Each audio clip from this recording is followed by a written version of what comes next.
The moment a room full of experts laughs at the wrong person, history usually gets very interesting. The International Language and Cultural Symposium attracted some of the brightest minds in the world.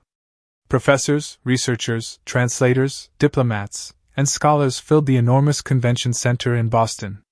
Name badges hung from expensive suits. Conversations drifted through the air in dozens of languages. Some attendees discussed ancient manuscripts. Others debated linguistic theories that most people would never understand. At the center of the event stood the man everyone had come to see. Dr. Nathan Whitmore was not simply respected in the field of linguistics. He was a legend. Over the course of his career, he had demonstrated fluency in more than 40 languages and had become famous for translating dialects that many experts considered impossible to decode. His lectures regularly sold out. His books appeared in universities around the world. To many people in the room, he seemed almost larger than life. Near the back of the convention hall, 14-year-old Emily Parker sat quietly beside her mother. Sarah Parker wore the uniform of the cleaning staff assigned to the event. She had spent the entire morning preparing conference rooms, collecting supplies, and helping organizers behind the scenes. Emily had accompanied her because school was closed for the day. Unlike most teenagers, Emily seemed completely fascinated by everything happening around her. While other young people might have been bored by academic presentations, she listened carefully to every word spoken from the stage. Her notebook rested on her lap. Every few minutes she scribbled observations, symbols, and notes in neat handwriting. Sarah noticed and smiled. "You are taking notes again." Emily smiled back. "Some of this is really interesting." "Interesting?" Sarah laughed softly. "Half the people here barely understand what they are talking about." Emily glanced toward the stage. "I do." Her mother shook her head affectionately. Years ago, she had stopped being surprised by her daughter's unusual interests. Emily loved languages the way other teenagers loved sports or music. She collected grammar books from public libraries. She spent evenings listening to recordings from around the world. Sometimes Sarah would wake up and find her studying language charts long after midnight. The morning session continued. Nathan Whitmore effortlessly moved between several languages while explaining how linguistic patterns evolved over centuries. The audience applauded repeatedly. Then something unexpected happened. Nathan displayed a short phrase written in an extremely rare language discovered within an old manuscript collection. The words appeared on a massive screen behind him. Several professors immediately began studying it. Many looked confused. Nathan smiled. "This language has challenged researchers for decades," he explained. "Even now, much of it remains poorly understood." The room listened carefully. Emily's eyes narrowed. Something about the phrase seemed familiar. She stared at the screen for several seconds. Then, almost without realizing it, she quietly whispered a correction under her breath.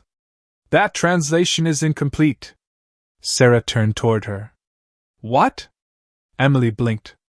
"Nothing." Unfortunately, someone nearby had heard her. A man sitting 2 rows ahead glanced backward. "Did she just say the translation was wrong?" A few people looked around. Emily immediately lowered her eyes. She hated attention. Nathan noticed a small commotion near the back of the room. "Is there a question?" he asked. The audience turned toward Emily. Her face flushed red. Sarah looked uncomfortable. "No, sir," Emily answered politely. Nathan studied her for a moment. Most people would have stayed silent under so many eyes. Yet there was something unusual about her expression. It was not arrogance. It was certainty. And for reasons he could not explain, the famous polyglot suddenly found himself very curious about the quiet daughter of a cleaning staff member sitting near the back of the hall. The convention hall remained unusually quiet after the brief interruption. Hundreds of attendees turned their attention back toward the stage, but many continued glancing toward the back rows where Emily Parker sat beside her mother. Nathan Whitmore noticed it as well. Years of speaking before audiences had taught him how to read a room. Curiosity had replaced routine. The moment was small, Yet something about it refused to disappear. Nathan looked once more toward Emily before continuing his presentation. Languages often reveal far more than words, he said. They reveal history, culture, and the way human beings understand the world. The audience listened carefully. Yet Nathan found himself thinking about the correction Emily had whispered. Most people would not have recognized the language displayed on the screen. Many professional linguists in the room had spent years studying related language families without mastering them. For a teenager to react with such confidence seemed unusual. The session eventually moved into a question and answer segment. Hands immediately rose throughout the auditorium. Professors asked technical questions. Researchers challenged theories. Graduate students sought advice. Nathan answered each question with the ease of someone who had spent decades teaching. Then his eyes settled once again on Emily. She had remained silent the entire time. Her notebook rested open on her lap. Nathan smiled slightly. "I would like to ask someone a question instead." The room chuckled politely. Nathan pointed gently toward the back rows. "The young lady who seemed interested in our manuscript earlier." Emily froze. Several hundred heads turned toward her at once. Sarah Parker looked alarmed. "You do not have to answer if you do not want to," Nathan said kindly. "But may I ask your name?" Emily swallowed nervously. "Emily Parker." "Emily, are you interested in languages?" A few people smiled. The question sounded harmless enough. Emily nodded. "Yes, sir." "Do you study them?" Another nod. "A little." Laughter rippled softly through parts of the audience. The answer sounded modest to the point of absurdity given the setting. Nathan noticed the reaction immediately. Emily seemed to notice it too. Her shoulders tightened slightly. "What does a little mean?" Nathan asked. Emily hesitated. "I read about them." "Which languages?" She looked down for a moment as if trying to decide whether answering honestly would make things worse. "Several." More laughter followed. Not cruel. Not openly hostile. But the kind of laughter that comes from assumptions. Many people in the room pictured a teenager casually learning basic phrases from language apps. Nathan raised an eyebrow. "Several?" Emily nodded. "Some modern languages. Some historical ones." A professor near the front smiled. "Historical languages?" he repeated. Another attendee laughed softly. "That is an unusual hobby." Emily lowered her eyes. Sarah reached over and gently squeezed her daughter's hand. Nathan noticed the exchange. More importantly, he noticed something else. Emily was not trying to impress anyone. She was not exaggerating. Every answer came naturally, almost reluctantly. As though she preferred not to discuss herself at all. "What interests you about languages?" Nathan asked. This time Emily answered immediately. "Patterns." The room grew slightly quieter. "Patterns?" Nathan repeated. Emily nodded. "Every language has them. Even when people think they are unrelated." Nathan leaned forward slightly. That was not the answer he expected from a teenager. Most beginners talked about travel or communication. Emily talked about structure. "Can you give an example?" Nathan asked. Emily glanced toward the manuscript still displayed on the screen. "Some patterns survive even when words change." A few professors exchanged curious looks. Nathan felt his interest deepen. There was something different about this girl. He could not yet explain what it was. But the certainty he had noticed earlier remained. And somewhere in the audience, people who had begun laughing only minutes before were about to discover that they had seriously underestimated the maid's daughter sitting quietly in the back row. For several long seconds, nobody spoke. The enormous convention hall seemed caught between amusement and curiosity. Emily Parker wished she could disappear into her chair. She had never wanted attention. Attention usually led to questions, and questions often led to people realizing how unusual her interests were. Nathan Whitmore, however, looked more intrigued than skeptical. He studied her carefully from the stage. Around him sat professors who had dedicated entire careers to linguistics. Yet the most interesting conversation in the room was suddenly coming from a 14-year-old girl sitting beside a member of the cleaning staff. Nathan smiled politely. You mentioned patterns surviving even when words change. That is an insightful observation. Emily lowered her eyes. Thank you, sir. A professor near the front adjusted his glasses. Perhaps she has been reading introductory materials, he suggested. Several people nodded. It seemed like the most reasonable explanation. Nathan glanced toward the large screen displaying the rare manuscript excerpt. Perhaps, he said. Then he looked back at Emily. Would you mind answering one more question? Sarah Parker looked concerned. She knew her daughter disliked speaking in front of crowds. Emily hesitated before nodding. Yes, sir. Nathan pressed a button on the presentation remote. A second image appeared beside the original text.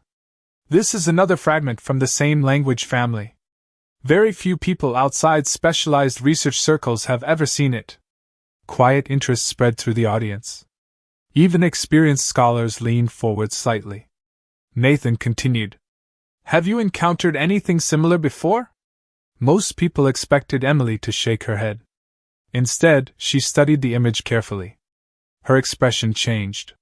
It was subtle, but Nathan noticed immediately. The uncertainty vanished. In its place appeared concentration. Emily looked at the symbols for nearly 20 seconds. The room remained silent. Then she spoke. It looks related, but not identical. Several eyebrows rose. Nathan remained calm. How so? Emily pointed toward one section of the projected text. The sentence structure is different.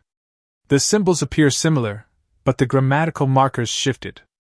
A few audience members exchanged surprised glances. Nathan felt his curiosity deepen further. What makes you think they are grammatical markers?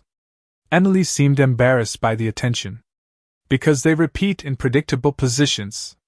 The answer came so naturally that it sounded less like a guess and more like an observation. Pen stopped moving. Conversations disappeared. Nathan took a few steps closer to the edge of the stage. Interesting. One researcher raised a hand. Those patterns were identified only recently. The statement was not hostile. It was simply factual. Emily looked surprised. Oh. Nathan noticed something remarkable. She did not appear proud. She appeared genuinely unaware that her observation was unusual. That bothered him in the best possible way. People who pretended to be experts often tried to sound impressive. Emily seemed to be doing the opposite. Nathan reached toward a table beside the podium. Resting there was a folder containing several copies of an unpublished linguistics sample prepared for the symposium. He picked one up and studied it for a moment. Then he made a decision. Emily, he said, would you be willing to look at something? The room immediately became alert. Sarah sat up straighter. Emily looked uncertain. What is it? Nathan lifted the document. A text that has challenged researchers for years. Soft murmurs spread through the audience. Several scholars recognized the manuscript instantly. They knew its reputation. Translation attempts had produced more questions than answers. Nathan descended the short stairs from the stage and began walking toward the back of the hall. Hundreds of eyes followed him. By the time he reached Emily's row, anticipation had replaced amusement. Nathan handed her the document. Take your time, he said. Emily accepted the pages carefully. The moment her eyes met the strange symbols, something unexpected happened. Nathan saw recognition flash across her face. And for the first time all afternoon, the famous linguist began wondering whether the greatest language expert in the room might not be standing on the stage at all. Emily stared at the manuscript as though she had been reunited with an old friend. The symbols spread across the pages in neat columns, strange and unfamiliar to nearly everyone in the convention hall. Around her, hundreds of attendees waited for a reaction. Some expected confusion. Others expected silence. A few still seemed amused by the entire situation. Emily barely noticed any of them. Her attention remained fixed on the document resting in her hands. Nathan Whitmore watched carefully. He had spent decades studying people who worked with languages. There was a particular look that appeared when someone recognized a familiar linguistic structure. He had seen it in professors, researchers, and translators. Now he was seeing it on the face of a 14-year-old girl sitting beside a member of the cleaning staff. Emily slowly turned the page. Her eyes moved from one symbol cluster to another.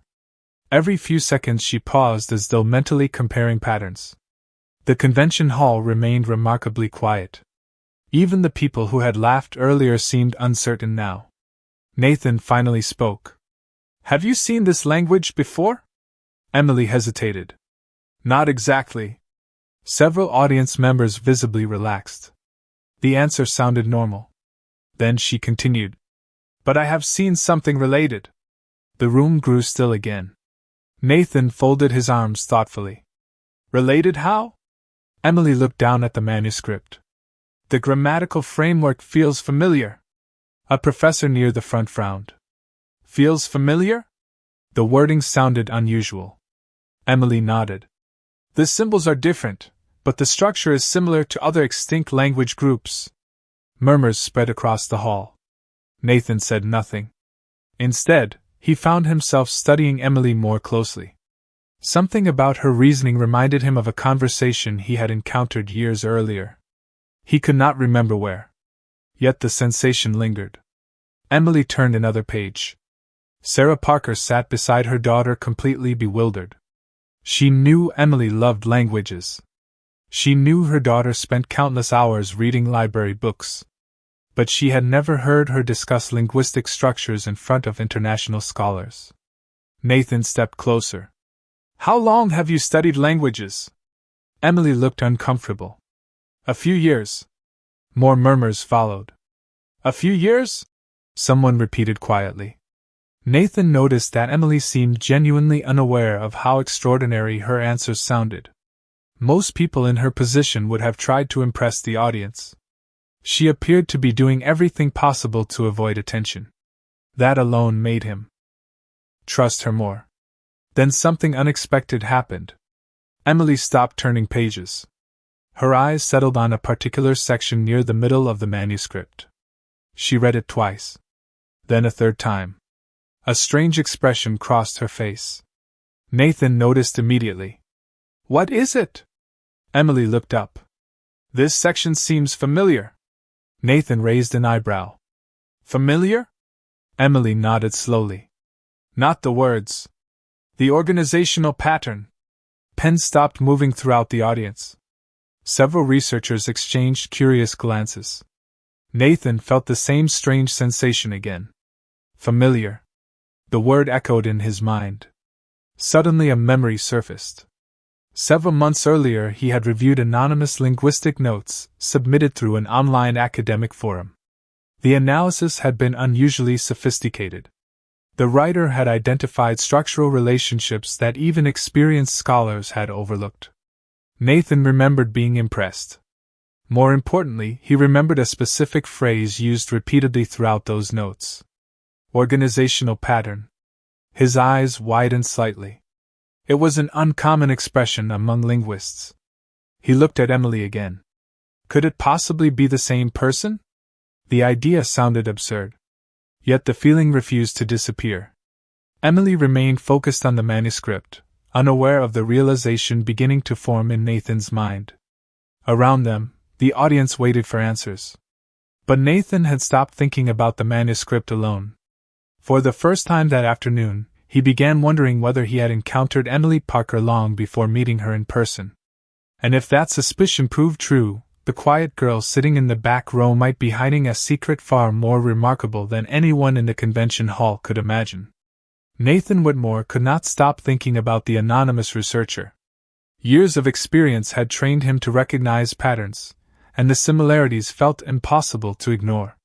While the audience remained focused on the manuscript in Emily Parker's hands, Nathan found himself remembering the online discussions that had quietly circulated among specialists during the previous year. An unknown contributor had appeared on several academic forums devoted to endangered languages. The person never revealed the real name. No university affiliation appeared. No credentials were listed. Yet the analyses had been remarkable. Complex grammatical relationships were explained with unusual clarity. Historical language connections that many experts overlooked were identified with precision. Several respected scholars had privately discussed the mystery. Some assumed the writer was a retired professor working anonymously. Others believed the account belonged to a team of researchers. Nobody imagined it might belong to a 14-year-old girl sitting beside her mother in a convention hall. Emily continued examining the manuscript. She seemed completely unaware of the attention surrounding her. Sarah Parker looked from her daughter to the audience and back again. The situation felt unreal. For years, she had watched Emily carry home stacks of library books that most adults would never attempt to read. While other teenagers spent weekends at shopping malls or sporting events, Emily spent hours studying language families, alphabet systems, and historical texts. Sarah never discouraged her. She simply assumed it was an unusual hobby. She had no idea how much knowledge her daughter had accumulated. Nathan carefully took a seat in the empty chair beside Emily's row. The audience watched in silence. It was an extraordinary sight. One of the most famous linguists in the world had abandoned the stage to observe a teenager reading a difficult manuscript. "Emily," Nathan said gently, "where did you learn all of this?" Emily looked uncomfortable. "Mostly from libraries." A few audience members exchanged skeptical glances. Nathan noticed immediately. "Libraries?" he repeated. Emily nodded.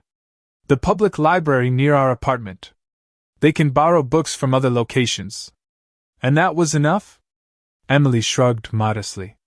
"Sometimes. When I could not find books, I used academic papers that were available online." Several professors sat forward. Academic papers were not easy reading, even for graduate students. Emily continued. "I compared different language groups. Then I started building charts." Nathan felt increasingly convinced that he was listening to the person behind those anonymous analyses. "Charts?" Emily nodded. "Patterns are easier to see when everything is organized." The phrase struck Nathan again. Organized. Structured. Pattern-based thinking. It matched perfectly. Sarah listened quietly, learning new details about her daughter's life along with everyone else. Memories suddenly returned to her. The nights Emily stayed awake reading under a small lamp. The weekends spent at the library while Sarah worked extra shifts. The notebooks filled with symbols and observations she never fully understood. Emily had never complained about what she lacked. Instead, she had built an education from whatever resources she could find. Nathan looked toward the audience. Many faces had changed. The amusement from earlier had disappeared. In its place appeared curiosity and growing respect. Then he turned back toward Emily. "How many languages have you studied?" The question seemed simple. Emily paused as though she had never counted. "I am not sure." Soft laughter spread through the room, but this time it sounded different. It carried surprise rather than mockery. "Approximately?" Nathan asked. Emily thought for several seconds. "Maybe 30 or 40 language systems if you include historical forms." The room fell silent. Even Sarah stared at her daughter in disbelief. Nathan slowly leaned back in his chair. The answer confirmed what he had begun to suspect. Hidden behind years of quiet study and endless hours in public libraries was not merely an intelligent teenager. Sitting beside him was someone whose understanding of language might rival experts twice, 3 times, or even 4 times her age. And the manuscript still remained untranslated. The silence inside the convention hall felt completely different now. Earlier it had been the silence of doubt. Now it was the silence of anticipation. Hundreds of scholars, researchers, professors, and students watched Emily Parker with a level of attention she had never experienced before. The manuscript rested on her lap. Nathan Whitmore sat nearby, no longer behaving like the featured speaker of the symposium. Instead, he looked like a student, waiting to learn something important. Emily studied the text again. Her eyes moved carefully across the symbols. Every few seconds she made small notes in the margin of a blank sheet of paper. The audience could see her writing, but nobody could see exactly what she was recording. Nathan finally broke the silence. "Emily, what are you seeing?" Emily looked up briefly. "The language is more organized than people think." Several experts exchanged glances. Nathan nodded for her to continue. "What do you mean?" Emily turned one of the pages and pointed toward a sequence of symbols. "Researchers treated these symbols as independent words." Nathan recognized the section immediately. It had been debated for years. "Yes," he said carefully. "That is the current interpretation." Emily shook her head. "I do not think they are words." A wave of whispers moved across the room. Nathan did not interrupt. "Then what are they?" Emily looked back at the manuscript. "They function more like relationship markers." The room became still again.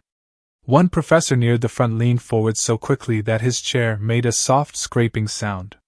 Another began writing notes. Nathan's attention sharpened. "Relationship markers?" Emily nodded. "They connect ideas together.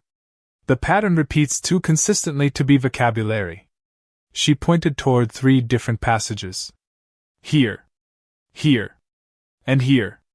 Nathan followed her observations. For several moments he said nothing. Then he looked at the screen displaying the same text. Slowly, he began tracing the pattern she described. A strange expression crossed his face. The audience noticed immediately. Something had changed. Nathan was no longer evaluating a teenager's theory. He was testing a possibility. Emily continued. "If those symbols are markers instead of words, the sentence structure changes." Her voice remained calm. She sounded as though she were explaining homework rather than addressing one of the most respected linguistic gatherings in the world. "And if the structure changes?" Nathan asked. Emily took a slow breath.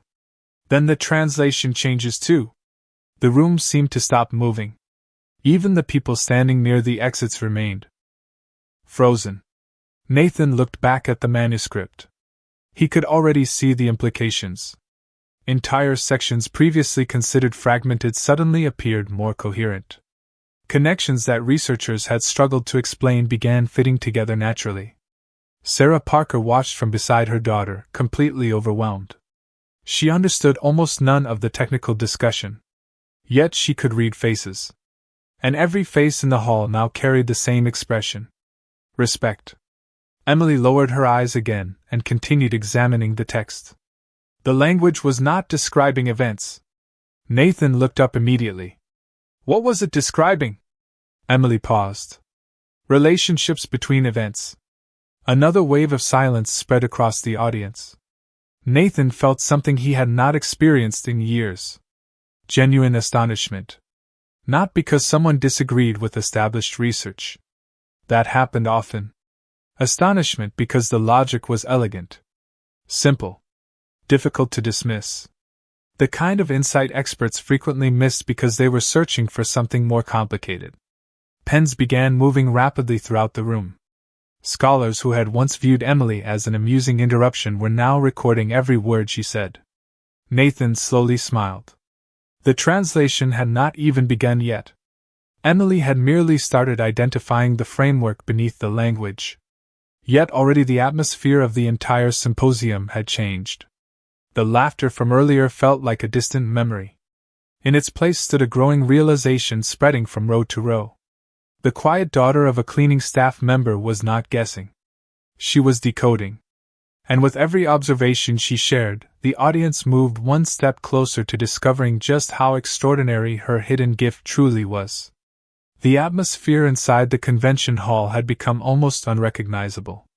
Earlier in the day, the audience had come to hear a world-famous linguist speak about rare languages. Now hundreds of experts sat in complete silence watching a 14-year-old girl challenge assumptions that had remained untouched for years. Emily Parker continued studying the manuscript. Her notebook rested beside her, now filled with observations, arrows, and carefully organized symbols. Nathan Whitmore remained seated nearby, listening with the same focus as everyone else. For perhaps the first time in his professional career, he was watching a discovery unfold in real time from someone he had never expected. Emily turned another page and suddenly stopped. The movement was so subtle that most people would not have noticed it. Nathan did. "Did you find something?" he asked. Emily read the passage again before answering. "I think there is a mistake." The words spread through the room like a shockwave. Several professors looked at one another. Others straightened in their seats. Nathan remained calm, but his expression changed immediately. "A mistake where?" Emily pointed toward a section of the manuscript displayed on the large screen behind the stage. "Not in the original text." Nathan nodded slowly. "Then where?" Emily looked up. "In the accepted translation." The silence that followed seemed to stretch forever. This was no longer a question of interpretation. Challenging an established translation meant challenging years of academic work. Some of the scholars responsible for that research were sitting in the audience. Nathan folded his hands together. "Explain." Emily took a breath. She did not sound nervous. She sounded thoughtful. "Researchers assumed this symbol cluster referred to a geographic location." She pointed to the relevant section. "That interpretation appears in multiple published papers." Several people nodded. It was a well-known conclusion. Emily continued.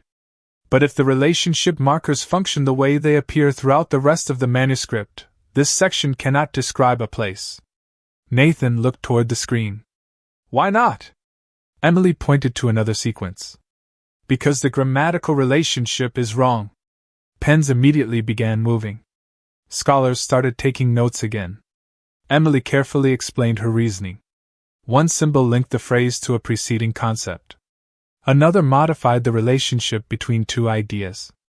Under the traditional interpretation, the structure became awkward and inconsistent. Under Emily's interpretation, everything aligned naturally. Nathan listened without interrupting. The deeper she went, the stronger her argument became.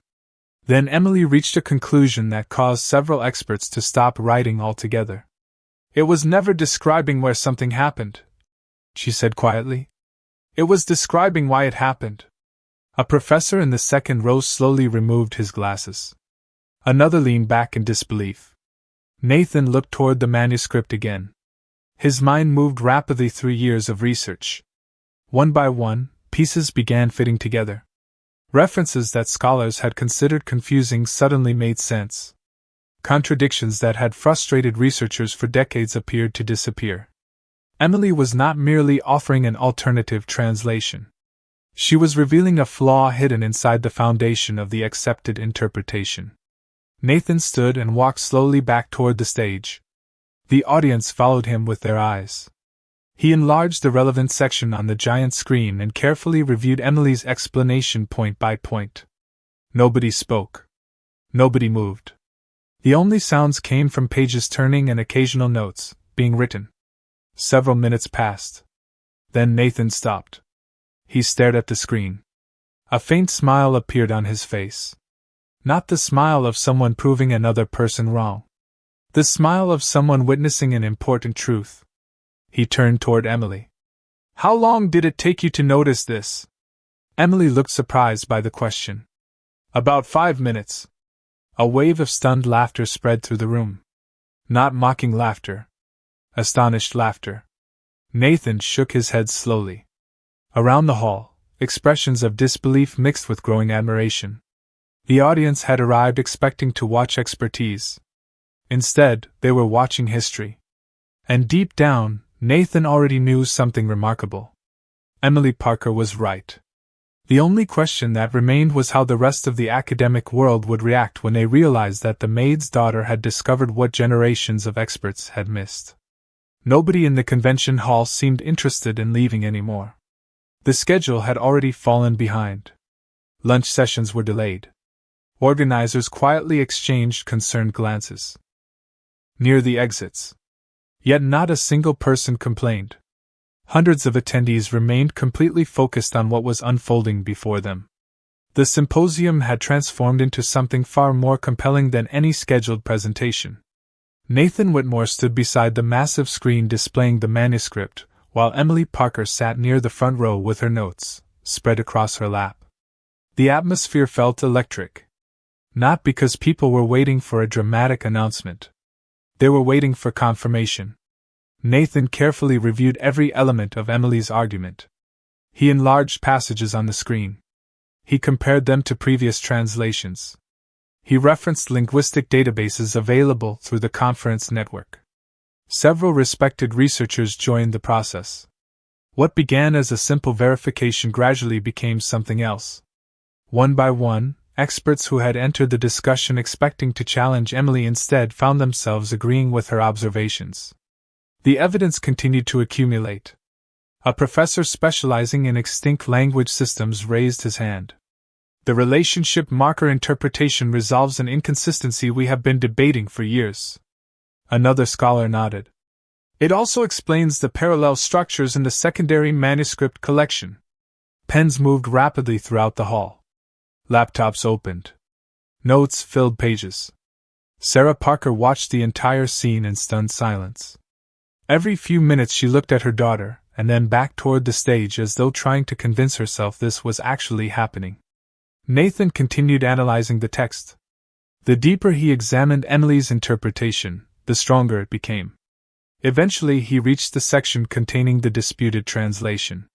For years, researchers had believed the passage described a location connected to an important historical event. Emily argued that the passage described motivation rather than geography. The distinction seemed small at first glance. In reality, it changed the meaning of the entire manuscript. Nathan carefully reconstructed the sentence according to Emily's framework. Then he stepped back. The room waited. Nobody spoke. Even the sound of typing gradually disappeared. Nathan looked across the audience. Then he looked toward Emily. The revised interpretation is internally consistent, he said. A wave of whispers spread through the hall. Nathan continued. More importantly, it explains several unresolved contradictions that have remained problematic for decades. The whispers stopped. A professor near the front slowly stood. Are you saying she is correct? Nathan paused. The question hung in the air. Every face in the room turned toward him. Emily lowered her eyes. She looked as though she wished she could disappear beneath her chair. Nathan smiled. Yes. The single word changed everything. Silence struck the convention hall with incredible force. For a brief moment, nobody reacted at all. Then expressions of disbelief appeared everywhere. Scholars stared at one another. Researchers looked back toward Emily. Several people shook their heads in amazement. One attendee actually laughed softly, not out of mockery but pure astonishment. Sarah pressed a hand against her mouth. Tears filled her eyes. Nathan raised his voice slightly. Emily Parker identified a structural error that has influenced accepted interpretations for years. The audience remained frozen. And based on everything we have reviewed today, her correction appears valid. The silence finally broke. Applause began somewhere near the middle rows. Then another section joined. Then another. Within seconds, the entire convention hall erupted. Hundreds of people rose to their feet. The standing ovation seemed endless. Emily looked completely overwhelmed. She had spent years studying languages alone in libraries, apartments, and quiet corners where nobody noticed her. Now some of the most respected minds in the field stood applauding her work. Nathan looked toward the audience before turning back to Emily. In that moment, he felt a deep sense of admiration. Not simply because she was brilliant. Not because she had solved a difficult problem. But because she had accomplished it without recognition, resources, prestige, or institutional support. The room that had once doubted the maid's daughter now stood united in respect. And everyone present understood the same remarkable truth. They were witnessing the emergence of a genuine genius. The applause continued far longer than anyone expected. People who had spent their entire careers studying languages remained standing, not because tradition demanded it, but because they understood what they had just witnessed. Emily Parker sat motionless for a moment, overwhelmed by a reality she had never imagined. Only hours earlier, she had been quietly sitting beside her mother in the back of the hall. Now the same room that once viewed her as an afterthought looked at her with admiration. Sarah Parker wiped tears from her eyes. She had spent years cleaning offices, conference rooms, and hallways. She had worked early mornings and late nights to provide for her daughter. Through it all, she knew Emily was intelligent. She knew her daughter loved learning.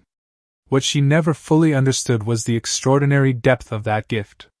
Nathan Whitmore slowly raised his hand, and the applause gradually softened. The room settled into silence once again. He looked toward Emily before addressing the audience. "Today we came together to discuss the preservation of knowledge," he said. "What happened here reminds us that knowledge does not belong to institutions alone. It does not belong only to universities, titles, or reputations." He paused. "Sometimes it exists quietly in places nobody thinks to look." The audience responded with another wave of applause. Nathan smiled and continued. "I have spent decades studying languages. I have worked alongside remarkable scholars all over the world. Yet one of the most important lessons I have learned happened today." His eyes turned toward Emily. "Never underestimate a curious mind." Sarah lowered her head as tears returned.